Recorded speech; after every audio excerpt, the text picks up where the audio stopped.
Let's talk about that now with our political correspondent, Anja Köhler. Good morning. Thanks for being with us, Anja. Just a few weeks ago, who would have thought that this election could have been even one that could have been a contested one? It was a foregone conclusion that Angela Merkel was the winner, but that has changed, has it not? Indeed, it has changed. It's the first time in more than 10 years that the centre-left SPD managed to push past Angela Merkel's conservative CDU party in the polls.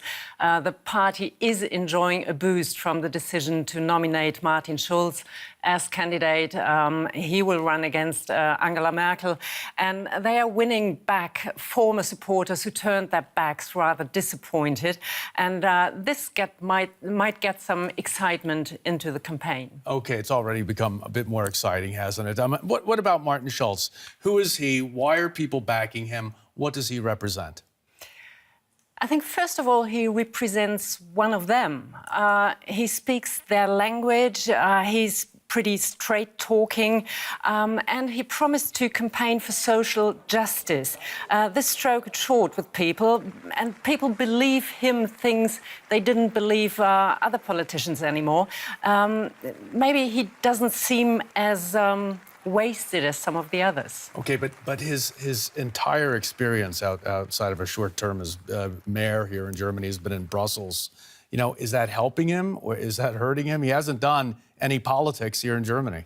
For the moment being, this is an advantage because he is a fresh face in German politics. He doesn't stand for the establishment, but you're right, it is really important for him to work on some content, to gain some substance in German politics before this boost wears off. OK, it's still a long time to go. We have 9 months until the election. What's Angela Merkel, what's the CDU, CSU going to do to regain the initiative? They seem to be a bit at a loss. The nomination of Martin Schulz, that caught them off guard. And Martin Schulz can tackle them in another way because although his party is part of the Grand Coalition, he himself isn't part of the government. So Merkel's CDU still has to find a way how to counter him. But Merkel is known as one, she's well known for hesitating very long before taking action. And this might do the trick in this campaign if she managed to come out really strong at the end. OK, what about the right-wing AfD, the alternative for Germany? They've been poaching voters from mainly the CDU, but also from the SPD as well. What kind of factor are they right now? Are they going to be a big factor in this election? This is hard to tell right now. Before this latest shift in the political landscape, analysts counted on them as being a really, really important factor in the next election. But their original rise in 2015 fell together with the refugees arriving in Germany. Now, from their all-time high of 16%, they dropped to 11%. Some polls see them even lower than 10%.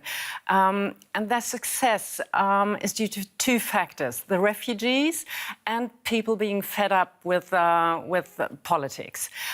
This might change now with lesser refugees arriving in Germany and with Martin Schulz bringing some more excitement into the campaigning. People might get back to the established parties and leave the AfD. OK, the AfD is also suffering from some severe infighting as well, so that story is not over. We'll follow that. OK, Anja Köhler from our political desk. Thanks so very much, Anja. Welcome.